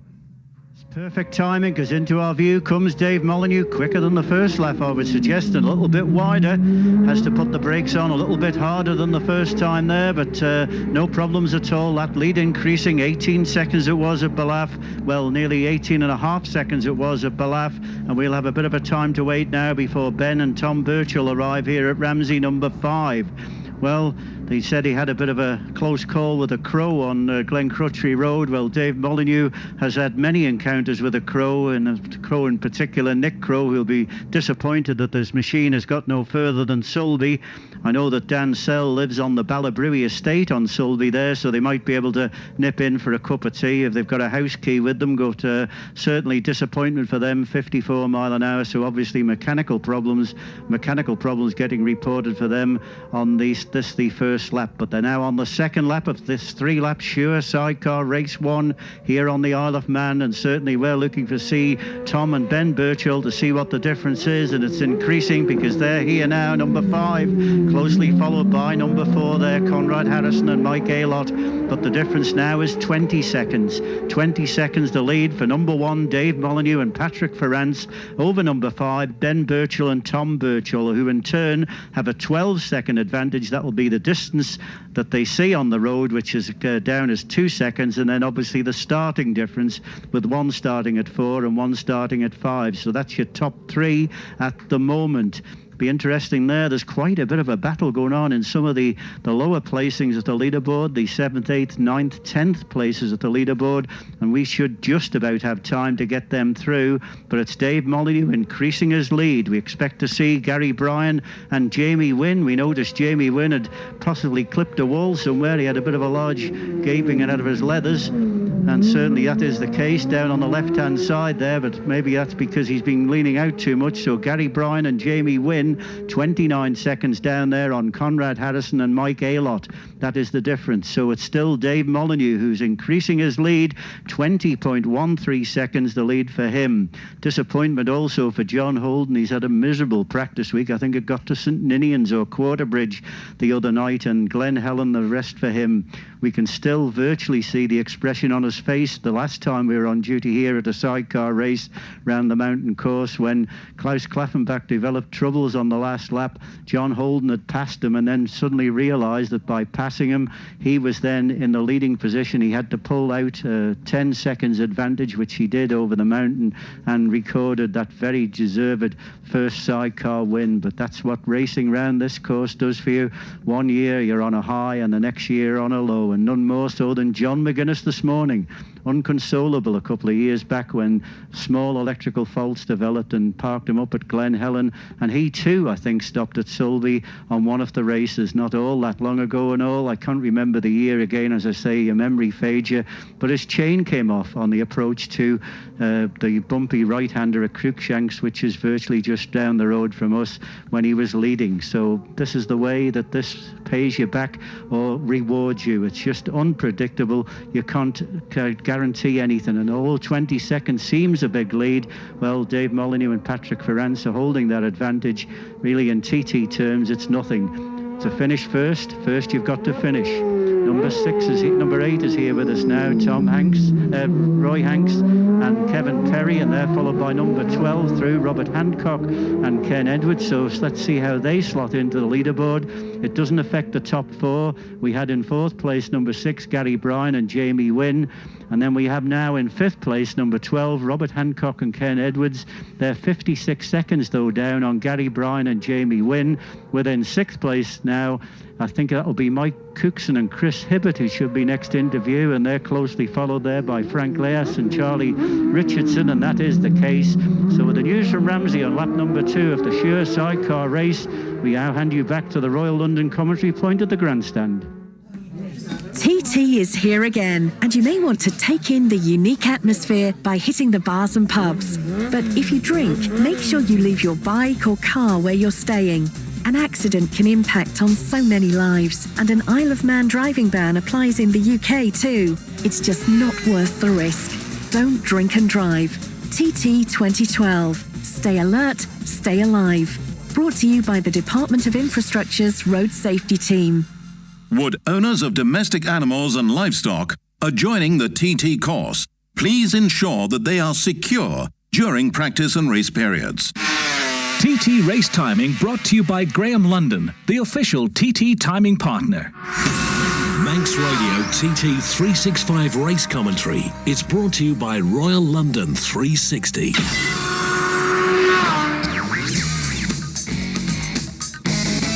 Manx Radio TT 365. Bad news for Doug Wright, who was circulating well in 4th place. He's just been signalled as a retirement at May Hill. That's up in Ramsey. Douglas Wright, a retirement at May Hill. So that would account for Gary Bryant's promotion up into 4th place on corrected time. In fact, I'm just hearing in my headphones from Roy that Doug Wright has just passed Ramsey hairpin and seems to be running well. Well, there must have been some sort of a problem. He's clearly lost a lot of time, but maybe the retirement was premature. Anyway, it would seem as if he's still out there on the course and determined to get round. So thanks to Roy for that shout, just at the right moment. So far as the Birchalls are concerned, well, they've recorded their quickest ever lap on the mountain course. That's 111.966. That is their fastest, and at the moment they retain 2nd place, with Dave Molyneux with a lead of 26.6 seconds coming across the tram tracks up there on the bungalow. And Dave Molyneux and Patrick Ferrance are now at Crockney-Mona, coming up towards the 2/3 stage of the sidecar TT. Quick mention for some of the newcomers: number 49 Dave Quirk and Paul Bumfrey, currently lying in 30th place with a lap of 93.3. 54 Mark Saunders is in 29th with a lap of 95.3, and 51 David Saunders is in 31st with a lap of 92.491 miles per hour. So Dave Molyneux, who's pretty much got the island roads to himself at the moment, nothing much going on in front and really no pressure at all from behind, and he will be making his way down Glen Crutchery Road. So we're just waiting to see our race leader, the number 1 machine of Dave Molyneux and Patrick Ferrance. Dave back in harness after 12 months away from the TT. Here he comes now on the DMR Kawasaki, looking up towards the rugby field, and I can hear the sound of a machine approaching. Here it is. And there they go, David and Patrick, and let's get the details of that at 113.590, so just a tad quicker than the first time around, and all Dave has to do really is keep doing more of the same. The man from Andreas in the Isle of Man at 48 years of age, of course, he's seen it all, long-term campaigner here with a variety of different partners in the chair. The last time he won back in 2007, it was with Dan Sale for company, and then back in 2009 that was. In 2007, a double winner with Rick Long, and Rick is the holder of the most number of victories for a sidecar passenger here with 8 wins. Dan Sale was hoping to emulate that today, but that's going to have to wait for another occasion. So Dave Molyneux with a lap time for lap 2 of 19 minutes 55.77 seconds, 113.590. News of Carl Bennett, who is going well. He's a retirement as well. Number 18, Carl Bennett, is a retirement at Kirkmichael. Stuart Stobbart, 45, a retirement at the pits. More machinery now. It's 5 and 4. And as it was last time around, in fact, it looked to me as if Conrad Harrison has caught up a little bit on Ben Birchall from the end of the first lap. But let's take a look at the split between the Birchalls and Dave Molyneux, and it's now 29.4 seconds. 29.4 seconds, that's the margin for Dave Molyneux, and Conrad Harrison in third place, 11 seconds down on Ben and Tom. More details about the Birchalls lap: 20 minutes 11.28, 112.136. So that has improved their lap speed even further than it was last time around, 112.136. So they'll be pleased with that. In third place, Conrad Harrison and Mike Aylott, 20 minutes 8.11, 112.430 miles per hour. 11 seconds down on the Birchalls. And that's Gary Bryan, machine number 6. Gary Bryan is through. I'm hearing that Claude Montagnier, number 56, has come off at Ginger Hall. But they are okay. They are okay. Mavis. Merci Charlie. Je vous annonce que Claude Montagnier et Laurent Seyeux, le numéro 56, sont abandonnés à Ginger Hall. Tous les deux OK. Merci. Thank you very much. News of female competitors. Fiona Baker-Milligan, who of course has won the Susan Jeunesse Award for the best performance by a female competitor at the TT last year. She's currently lying in 8th place with her dad Tony Baker, number 13. Julie Hanks-Elliott, who's partnered with Michael Lyons. They are retirement on lap 1. And Grace Bradbury, with a newcomer crew, number 51 David Saunders, currently in 31st place. So just the 4 crews have completed the second lap. We saw Gary Bryan and Jamie Wynn go through, 30 seconds down on Conrad Harrison and Mike Aylott. Gary's lap time, 20 minutes 27.61 at 110.644 miles per hour. So he's 30 seconds down on Conrad and Mike, but of course he's well placed in case anything should go adrift with any of those top 3. And sometimes with sidecars, you never know what might happen.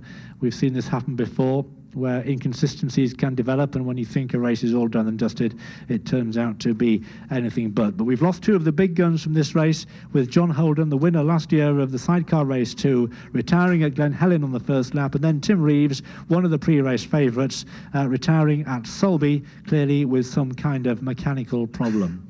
So that's left the field reasonably open for Molyneux and Ferrance, with this lead over Ben Birchall and Tom Birchall. All a little bit quiet at the moment as we await the arrival of the next runners. We're expecting Robert Hancock to come through, Tony Baker to come through, and here comes the blue-fed machine right now of number 12. And there's Roy Hanks right behind as well. So Robert Hancock and Ken Edwards in 5th place. Roy Hanks with his new partner in the chair, Kevin Perry, currently in 6th place. That will change as the corrected times kick in, but away they go with 2 laps completed and 1 lap of the mountain course remaining.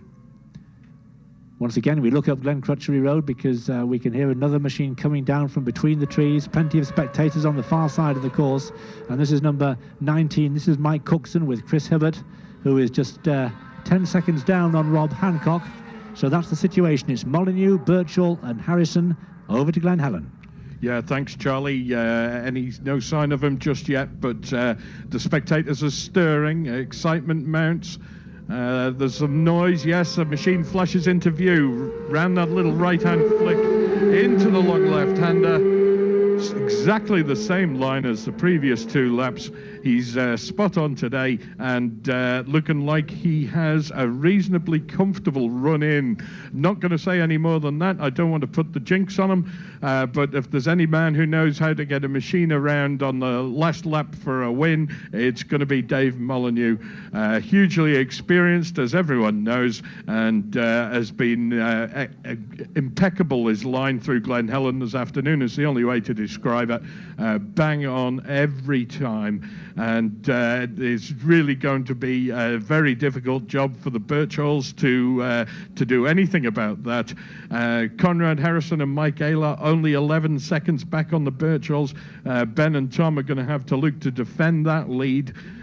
Because at 10, 11 seconds, a little bit of an outbreak or an overshoot, and Conrad will be right in for that second place. Another machine now, interview. That's the number 5 of the Birchall brothers. Harrison again with that chair wheel right behind the Birchalls on the road, but his chair wheel flapping on the entrance to the left-hander. And Molyneux's lead down to 25 seconds. So Ben Birchall and Tom Birchall managed to eke out 4 seconds of Molly's lead between the grandstand and here. That's not surprising. I suspect Molly will have backed off a little bit just to make sure he can nurse it to the finish. Conrad Harrison and Mike Aylott, 13 seconds now adrift of the Birchalls. So the Birchalls maybe got it down a little bit quicker too. They pulled out 3 seconds there on Conrad Harrison between the grandstand and Glen Helen. Gary Bryan and Jamie Wynn currently holding on to 4th place. They should be the next machine on the road. 30 seconds the gap was at the grandstand, and bike does come into view now. It is the red number 6 outfit of Gary Bryan and Jamie Wynn. They are now 36.7 seconds back on Conrad Harrison and Mike Aylward in 4th place, so 36.7 down on Harrison, but holding on to a comfortable 4th place. Grandstand through now, where we've got 5th Rob Hancock and Ken Edwards, 6th Tony Baker, 7th Mike Cookson, 8th Gary Knight, 9th Frank Lelius, and 10th Roy Hanks and Kevin Perry. So they're going well. They're starting to stream through the grandstand in greater numbers now. 16 indicated as through there at the end of lap 2, but only 4 machines so far made it here to Glen Helen. Next bike on the road should be Rob Hancock and Ken Edwards. They were, let me see, where are they on the list? Rob Hancock and Ken Edwards, 5th place, minute and 12 seconds back on Gary Bryan when they came through the grandstand. And as soon as he gets here, we can update that. Francois Leblond and Jonathan Houet, the French outfit, they were holding on to 14th at the grandstand, and Dougie Wright and Martin Hull have made it back to the grandstand as well, currently in 17th place after their 18th place even after their trials and tribulations there at Ramsey. Gordon Shand having a good run, and also David Atkinson and Phil Napton in machine number 42, currently at 15th place when they came through the grandstand, and that's a great result for them on that machine. So the road goes quiet here at the moment as we await the arrival of Rob Hancock, and I think him and Roy Hanks were running together on the road when they came through the grandstand, so we should have 2 bikes together, and that may make for a spectacle on this last lap at Glen Helen on the Sure Sidecar Race A. And here we have a machine. It is distinctive and blue. It is the number 12 bike of Rob Hancock and Ken Edwards, but he's on his own on the road, and he does indeed drop into 5th place, 1 minute and 20 seconds back on 4th place Gary Bryan. No sign of Roy Hanks and Kevin Perry, though. They appear to be missing here at Glen Helen on this final lap. I'm sure they were closer together at the grandstand than this. A machine does come into view now. That's the number 19 bike of Mike Cookson and Chris Hibbard. So we do appear to have lost Roy Hanks on this final lap between the grandstand and Glen Helen. 35 through there, Frank Lelius and Charlie Richardson, which makes our top 7 so far. Then Molyneux and Farrance lead Ben Birchall and Tom Birchall by 25 seconds. Conrad Harrison third, 13 seconds back. Fourth place, Gary Bryan and Jamie Wynn, 36 seconds back as 13 and 27 go through there in that order. Gary Knight and Dan Knight and Tony Baker and Fiona Baker Milligan. The Bakers holding on to 7th place, Gary Knight and Dan Knight in 8th, Frank Lelias 9th. And time to go back to the Royal London 360 commentary point at the grandstand. Merci. Tour final. À la sortie de Glen Helen, le numéro 1, Dave Molyneux et Pat Farrance, 25 secondes d'avance sur le numéro 5, Ben et Tom Birchall. 13 secondes d'avance sur le numéro 4, Conrad Harrison et Mike Aylott. Heike. Ja, danke schön. So sind wir also in der letzten Runde dieses Schür-Seitenwagenrennens angekommen. In der Führungsposition befindet sich nach wie vor das Gespann 1, wie erwartet, Dave Molyneux und Patrick Farrance mit einem Vorsprung von nunmehr 25,09 Sekunden auf das Gespann Nummer 5, die Gebrüder Birchall mit dem Koffein Racing Team von Cluffy, und an der 3. Position nach wie vor Gespann 4, Conrad Harrison und Mike Aylott mit einem weiteren Rückstand von 13,32 Sekunden. Bringen wir sie heil nach Hause. Alles Gute an die Rennfahrer. Zurück an Charlie. Well, at Balaf, it is pretty much as you were, except Ben Birchall has narrowed the gap very slightly on Molyneux and Farrance. It was 25 seconds when they left Glen Helen, 23.5 seconds the gap at Balaf. So whether that's the start of anything significant, I don't know. We'll find out when we link up with Roy Moore at Ramsey in a few moments' time. We have news that Roy Hanks is a retirement at Crosby Hotel. Number 8, Roy Hanks and Kevin Perry has retired at Crosby Hotel. And by the way, just to confirm that Doug Wright, who was signalled as a retirement at May Hill, and then Roy said no, he was still circulating. Well, he has made it towards the end. He has made it to the end of the lap. So clearly he's dropped a shed load of time, but Doug Wright is still out there as another machine comes past us here to complete the lap. That's machine number 41, Darrell Rayner and Matthew Johnson, his partner. We've had an update, by the way, on Simon Andrews from the Honda TT Legends press officer again. This time with details of Simon's injuries. He's suffered a cracked shoulder, a broken wrist and a broken ankle, this being on the right leg that he injured last year. But he is said to be alert and chatting with his chief mechanic. Over to you, Roy Moore.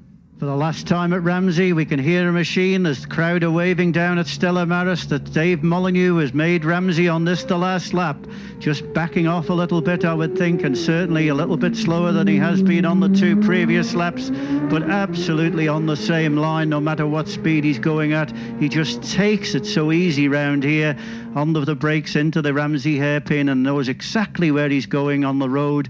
Passenger working hard there, keeping the chair wheel down as they've got to do on this left-hander here, but certainly well in advance of this race and well in command of this race. The gap was 23 seconds, nearly 24 at Balaf, so nothing to worry about. I'm pretty certain there'll be many boards that will be put out from here through to the finish to indicate that he's got that advantage over Ben and Tom Birchall, who must be delighted, and Andy Farragher and Klaus Klaffenbach will must be put an input into that as well, that they'll be absolutely delighted to get Ben and Tom on a podium place. And it looks like second at the moment, but hang on a bit, it's down to 17 seconds now. 17 seconds at Ramsey. Has Molly got a problem? Number 5 is here, down through the box, swings it in, Ben and Tom Birchall, followed by number 4, Conrad Harrison and Mike Aylott. So 8 seconds pulled out from Balaf to Ramsey hairpin. 17 seconds, 17.5 seconds to be precise, 17.49. Well, it'll all be played for over that mountain. It just, well, as I just mentioned before, first to win, you've got to finish first. You've got to finish first on the road and finish first in the race. You've got to get to the finish. And Conrad Harrison and Mike Aylott, well, they're not too far behind now. That was maintaining station. It was 12 seconds at Balaf, and it's still 12 seconds, 12.25 seconds, 12.25. That in third place, number 4, Conrad Harrison and Mike Aylott. We'll be awaiting for Gary Bryan and Jamie Wynn. We've got a bit of time for them to go. And you mentioned at the start of the programme about Dave Wells, but we lost another well-known sidecar passenger due to an incident at an accident at work at the Airbus factory, and that was Donnie Robinson, who held the wheel down for many a sidecar drive around the course. Into view comes number 6 now. Gary Bryan and Jamie Wynn. So what's the difference between him and Conrad Harrison and Mike Aylott? I can tell you it's 47 seconds. So Conrad Harrison and Mike Aylott seem to be the ones that are going a bit quick, but Ben and Tom Birchall are as well. The lead only 17 seconds at Ramsey. Gary Bryan and Jamie Wynn 47 seconds down on Conrad Harrison and Mike Aylott. Yes, Donnie Robinson, he held the distinction of being 3 different drivers and 3 different winners. I think there was only one other sidecar passenger who had that distinction, going back into the early 60s with a chap called Wolfgang Kaluk, who did the same thing. But you remember the thing mainly about Donnie Robinson was that he had a win with Nigel Rollison way back, I think it was 1986, on the Barton Phoenix, and that was a unique machine. It was the actual kind of combination was put together for David Essex Silver Dream machine, and then it was developed and it was made into a sidecar. And certainly Nigel Rollison put that round there at a good old lock, and it was Donnie Robinson who was holding the wheel down on that particular occasion. Makes Nigel Rollison quite unique, really, because he's a sidecar driver, winner around the mountain course, and all not winning a TT. He did win the Manx Grand Prix on a solo machine. I think it was mentioned the other day, but that will be one we can't use in any quiz questions in the future, because you've just told you the answer. Who has won a Manx Grand Prix and also a sidecar TT? We can always think of another one to test you out, though. Who's won a Manx Grand Prix, a TT, and a 2-day trial? We'll tell you the answer before we hand you back. But as the road goes quiet here to Ramsey, there'll be a bit of a panic on now between the Molyneux supporters as to whether that is significant, that Tom and Ben Birchall have pulled back 8 seconds between Balaf and Ramsey. The answer to the quiz question was Nick Jeffries. For the moment, though, now back to the Royal London 360 commentary point at the grandstand. TT is here, and once again the island's roads are busy with extra bikes and cars visiting the island for the festival. Make sure you allow extra time for every trip. Try to avoid busy times of day. Look out for warnings and temporary speed limits around the island, and arrange meeting points with your friends in case you get separated when riding. Take extra care on our busy roads. TT 2012. Stay alert, stay alive. Brought to you by the Department of Infrastructure's Road Safety Team. Would owners of domestic animals and livestock adjoining the TT course please ensure that they are secure during practice and race periods? TT Race Timing brought to you by Graham London, the official TT timing partner. Manx Radio TT 365 race commentary. It's brought to you by Royal London 360.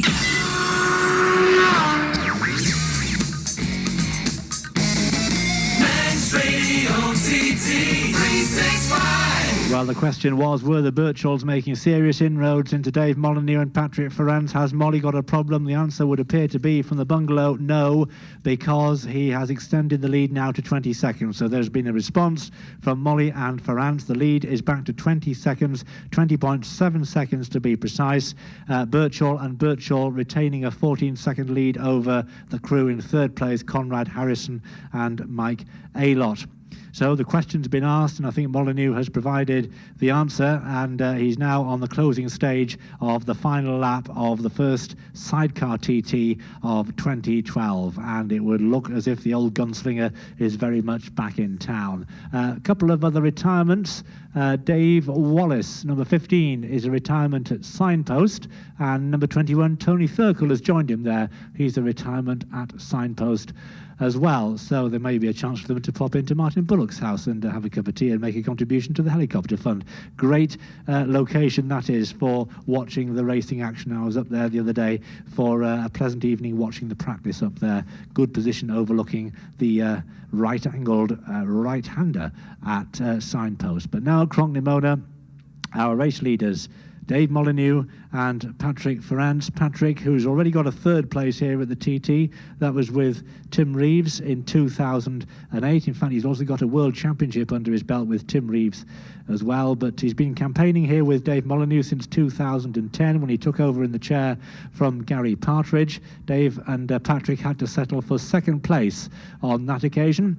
But as they head down towards Governor's Dip for the third and last time, it looks as if they're going to do one better this time. So Dave Molyneux and Patrick Ferrance, who've led from start to virtually the finish, and we'll just see in the next few seconds or so if they can complete the job. Looking up towards those trees alongside the rugby field then, I can hear the sound of a three-wheeled machine approaching. Dave Molyneux sees the checkered flag, and Dave Molyneux crosses the line, and Patrick Ferrance is the man showing all the emotion, a clenched fist waving as they pass us in front of us here. Dave Molyneux knows he has done another excellent job, and that is the first sidecar TT victory for Kawasaki, and Dave Molyneux becomes the first competitor to win the TT powered by all four major Japanese engine manufacturers. So another bit of history has been created by Dave Molyneux, the master of the three-wheeled machinery here on the mountain course. Dave Molyneux is the winner with a final lap speed of 20 minutes,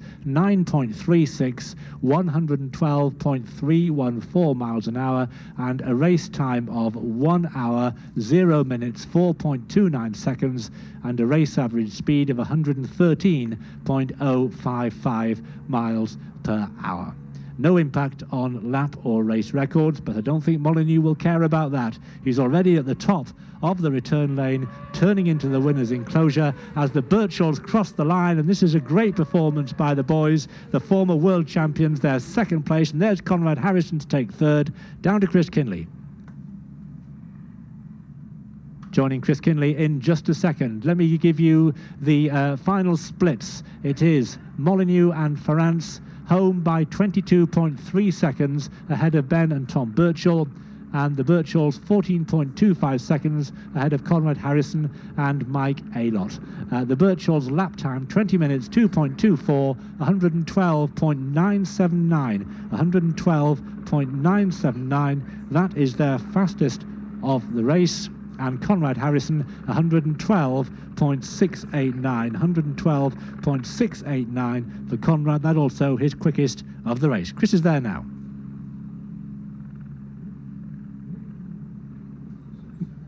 Well, we thought he was, but clearly some sort of a technical problem there. I can hear Chris in my headphones, but he's clearly not going out in the air. Chris. Yeah, we've got him.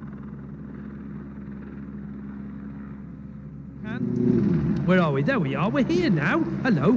Let's leave that one on. Which one? Are we on that one? Or on that one? Let's go on this one. You hold that then, Tim, and do this. Cables everywhere. The guys are in. Dave's in, looking a bit emotional there. That's his 15 TT win. I'm a little bit happy. And well, let's have a little look. Let's get round the back here. Let's get a chat with them. Let him compose himself. Let him have some water. Been a long, hard effort, Dave. You did make that look easy, but it ain't. No chance.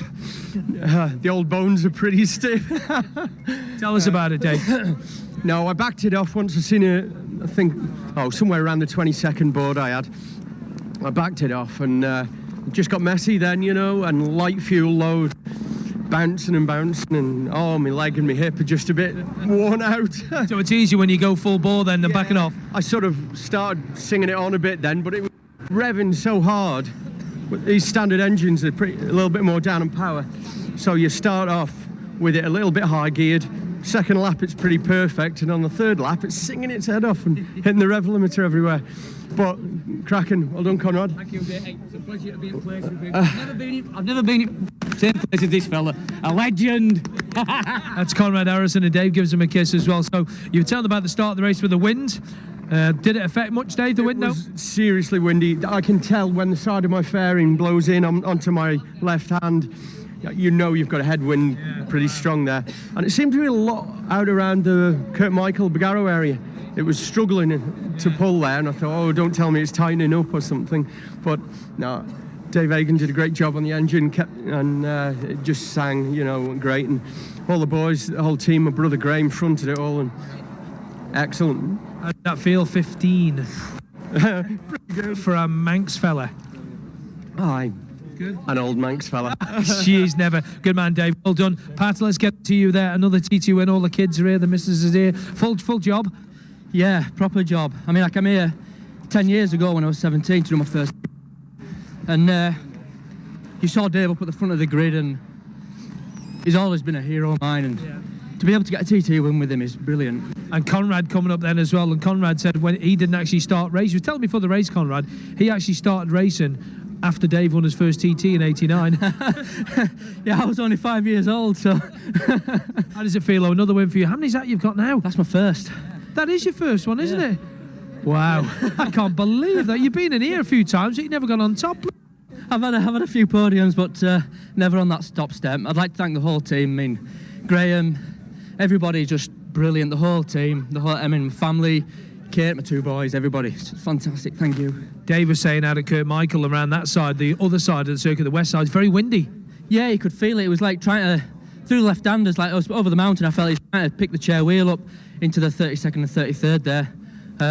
But there's more than capable with stuff. All right, well done, Pat. Thank you, Chris. First win for him there. Yeah, crikey, must be getting, I tell you. Just have a look at that Birchall last lap there, Tim. Just go to that other leaderboard. I know you're trying to do 20 different things at once. 112.97. Yeah, brilliant. Where is he? Let's get in. Let's have a word with the guy. Just jumping around the back here. And he's, Dave's having a chat with Claffey at the moment. So let's get into Ben and Tom, if we can. Just let the camera guys finish their job. Okay, thank you. No worries. Wow. Ben, 112.9 on your last lap. That'll do. And I had a big moment over there as well. Where? Is it Sarah's or Kate's? I can never remember. After Glen Helen. Yeah, no, top at Craig. Oh yeah, Kate's. I think I give them up there a big fright, but it weren't too bad. It probably looked a lot worse than it was, but I just thought I'm just going to push hard now. You know, everything I'd settled in, everything felt good. Tom felt good, and yeah, that's brilliant. 112.9. I'm made up with that. Looking at your lap times, it was 111.96, 112.13, then steadily quicker. That's what we aim to do. You know, that's what Klaus has told us. Just chip away, easy in, fast out, and yeah. A massive thanks to him and, you know, Caffeine and Manx Gas and Andy Mitchell, he's been here all week with us, and everybody that helps us, and Andy Farragher, he's just been always chipping away all week, and they've put us back together and set us off, and yeah, hopefully we've repaid them. I've got to ask you this question. It's a question I'm sure the guys out there want to know. When you were lying in a heap up on the mountain earlier on this week, you must have thought, you never would have thought you'd have been here, would you? No, I just thought blowing it, you know. It's been a big build up to it, and with a lot of preparation, and Klaus is so meticulous, everything has been in place, and I thought, this just I'm going to get sacked now. But you know, I mean, far from it. He just put his arm around me and said, if you want to ride, 100% want to ride, we'll fix it. And you know, and that's what we have. It looks as good as it did. Certainly does. I'll just speak to Tom there. Thanks, Ben. Cheers. Well, Molly and Pat were saying it was a bit windy over the west of the Isle. You feel that at all? I don't know. I had my head down all the time. Could you feel the wind though, trying to shift the bike around? Yeah, for sure. It was a bit blow up there, but you know, these LCR bodyworks, they're just planted on the road. They feel so good, and the old bike does. You know, Claffey's got such a good setup. The LCR's working so well. The Honda engines are absolutely flying. You know, it's a pleasure to ride. First podium for you guys. Unbelievable feeling, mate. I can't believe it. You know, they say it's a three-year learning curve, and that. Yeah, it does feel like that this year. We didn't think we deserved a podium yet. We just thought, you know, we'd come and plug away and do our best. And well, what we've got is a perfect package. It's reliable. It's bloody fast, as you can see. So yeah, we're over at moon. Just a big thanks to everybody involved. What was the difference, Tim, at the end there? Let's have a look. You and Dave, 22.34 seconds. So not much really. Yeah, it's a lot. It's a lot though. Not much in time. Yeah, it's a mile, but Dave's so experienced and he's a class act. So you know, to be on the podium with him is a big achievement for us anyway. Well done. Well done. Thank you very much. Thank you. I'll let you take some more drink. Thanks for that. And where is that young Conrad? Oh, he's over. I don't know where Conrad is. He's over here in the corner. Come on, Conrad. Come up here. God, blimey. How is that then? You're not even sweating there. Looks like you've done now. I don't seem to sweat a lot. I should try a bit harder. I think that's maybe it. Let's have a little look at your final lap speed. What have we got? 112.689 for your final lap. I think you did 110 first lap, 102.4, and then 112.68 last lap. Yeah, I have to get my act together. I just got, I don't know, I should have got stuck in from word go, and I didn't really. And I think, not against Ben and Bert, the Grand Prix runners, and the short circuit men, and you've got to do that on the short circuit. With TT, you think you can bed in, but when you get to the top of the TT men, you can't bed in. Yeah. You've got to get off from word go, and I've no excuses. It was my fault, and I didn't. You normally blame the passenger. Yeah, I've got that wrong. Like Roy Hanks says, the passenger's useless. Yeah, that's it. But a third place, another podium for you. Oh, over the moon. Thank you very much, yeah. And no moments out, they're all happy? Oh, no moments at all. Can I just going to grab the mic and give us a song now? No, I'm just going to like to thank my sponsors. PRS Lee, you know who you are. Quality bloke. James First, Dave. Cheers a lot. Thanks a lot, mate. And Thompson's Fish, are the best fish and chips in Yorkshire. There you go. There you go. And I'm sure, I bet if he gets 3 portions, he's been eating a few of them by the look of it. You reckon that's why it was a slow first lap? Mike, well done. Thanks, mate. The head? It was bleeding again, but not much I can do about that. So What was it? What is it on your head? Let's have a little look. You've got a little thing on your head that you cut your head last year, didn't you? And every time you put your skid lid on, it bleeds. Yeah, I think it's the bumps through Bagara. It's just all the vibrations and bumps and knocks you take. It's just causing a bit of friction there and taking the skin off. So not much I can do. How did that feel then on the race? Yeah, it felt pretty good. I knew he wasn't pushing it to the max on the first lap. And when I looked behind just after Sulby Bridge, I saw Ben and Tom, and fair play to them after what they suffered earlier in the week. You know, they really deserve to be up here after that. So I took to bits for them. As you said to Ben there before, said, did you think when you were sat in a heap up there on the top of the mountain, you thought you'd be in? He went, no. I didn't think he would. I was surprised he even started again. So to end up on the podium and second on the podium, he really deserves that. I'm chuffed to bits from both. Good to see you boys back in here again, eh? And the full team are here. Yeah, really chuffed for that. Glad to be back on the podium again. Well done. Thanks very much. There's your first 3 in the Sidecar Sure Race 1. Back to you, Charlie. Thanks, Chris. Well, plenty of other places, of course, are up for grabs. So we've heard from the first 3. 4th place finish confirmed with Gary Bryan and Jamie Wynn, finishing 51 seconds down on Conrad and Mike. Interesting that Tony Baker clearly had problems on that last lap, circulating in 6th place at the end of lap 2. But we've seen them coming across the finishing line just a few moments ago, and on corrected time, they're in fact at the moment down in 17th. So clearly some difficulties there for Tony and Fiona. 5th place finish for number 12, Robert Hancock. That's an excellent performance by Rob Hancock and Ken Edwards, eventually finishing 1 minute and 42 seconds behind Gary Bryan and Jamie Wynn, but that's their best performance round here. In 6th place is number 19, Mike Cookson and Chris Hibbert, 16 seconds behind Hancock and Edwards. And another good finish as well, and also their best finish for the World Championship campaigners, Gary Knight and his son Dan Knight. Machine number 27, they finished just 11 seconds down on Mike Cookson and Chris Hibbert. And Gary was telling me the other day that along with 1 or 2 other crews here, they've got a very tight schedule at the close of at the close of racing on Wednesday, because they have to be on, I think it's a 6 p.m. flight out of Ronaldsway to start heading across for the Hungarian round of the World Championship, which is next weekend, and it's all a very tight schedule, which involves, I think it's flying to Manchester and then flying from Manchester to Munich and then driving from there to the track in Hungary, and so they don't want any delays to racing on Wednesday if we can possibly manage it. But they'll be happy enough today. That's a really good solid top 10 finish in 7th place for Gary and Dan Knight. In 8th place, we had number 35, the Frenchman, Frank Lelius, with his passenger, Charlie Richardson, 10 seconds behind the Knights. In 9th is number 31, John Saunders, with Sean Parker for company, 26 seconds down on Frank Lelius. Completing the top 10, and this speaks volumes for the powers of Martin Bullock's refreshments at Signpost. We told you that Tony Thurkill was a retirement there. That turns out to have been premature, because he's bounced back to finish in 10th place in the Sidecar TT. So Tony Thurkill and Nigel Barlow, 8 seconds behind John Saunders and Sean Parker. In 11th place, we have the second of the French drivers, number 23, Francois Leblond, not with his wife Sylvie in the chair this year. It's Jonathan Huey who's taken over, 27 seconds behind Tony Thurkill and Nigel Barlow, and rumour has it that Francois' daughter Estelle, who's a top sidecar driver in France, is thinking about making her debut at the TT in the coming years. So something there to look out for. That'll be exciting. 12th place today, number 28, Mick Donovan and Aaron Galligan, 15 seconds down on Francois Leblond. In 13th, number 42, David Atkinson and Phil Napton.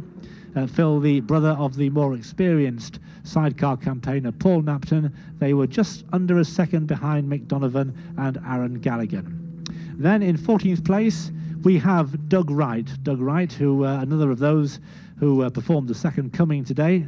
We thought he'd retired, but it turned out not to be the case. So Douglas Wright and Martin Hull, machine number 7, taking 14th place, just 13 seconds behind Dave Atkinson and Phil Napton.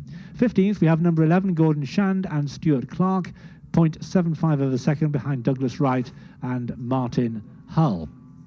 We've got the garlanding ceremony to come, of course, in a few moments' time. Then a parade lap. I'll give you more info about that in a moment. But just for the time being, we'll take a short commercial break. TT is here again, but before you're tempted to hit the throttle, remember the course is made up of public roads, with people going about their everyday lives. Make sure you know your limits and ride within them. Arrange meeting points with your friends in case you get separated when riding, and only pull in and stop where it is safe to do so. Watch your speed, and remember, if you are riding in a group, please leave safe gaps. TT2012. Stay alert, stay alive. Brought to you by the Department of Infrastructure's Road Safety Team. Would owners of domestic animals and livestock adjoining the TT course please ensure that they are secure during practice and race periods? TT Race Timing brought to you by Graham London, the official TT timing partner. Manx Radio TT365 Race Commentary. It's brought to you by Royal London 360.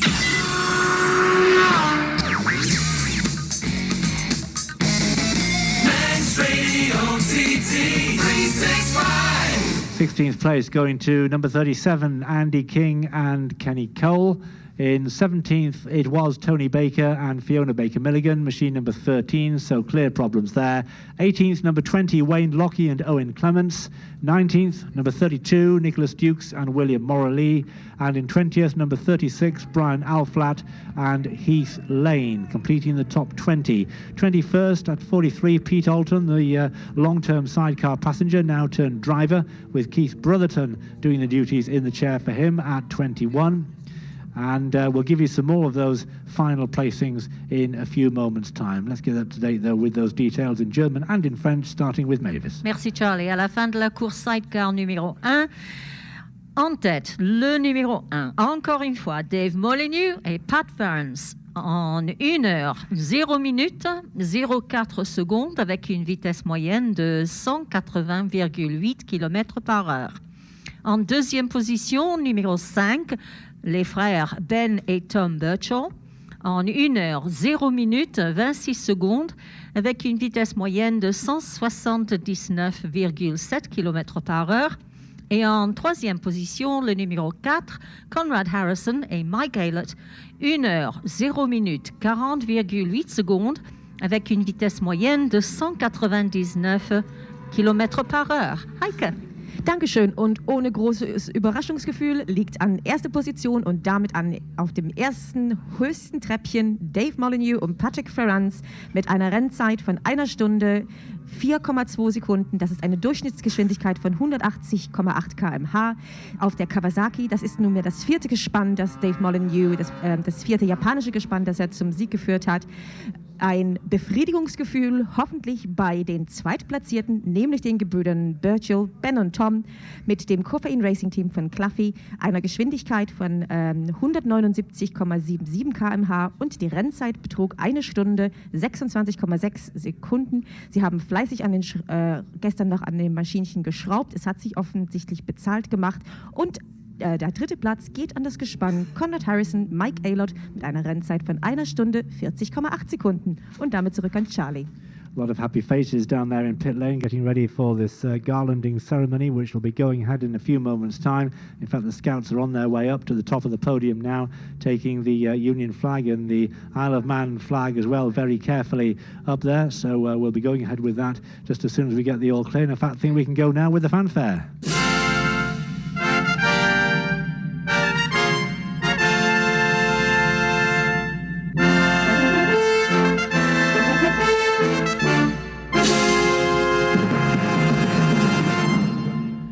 So there we are with, it's the old and the new, isn't it, with Dave Molyneux, a winner here yet again, but Patrick Ferrans, a winner here for the very first time, having been on the podium in the past with Tim Reeves.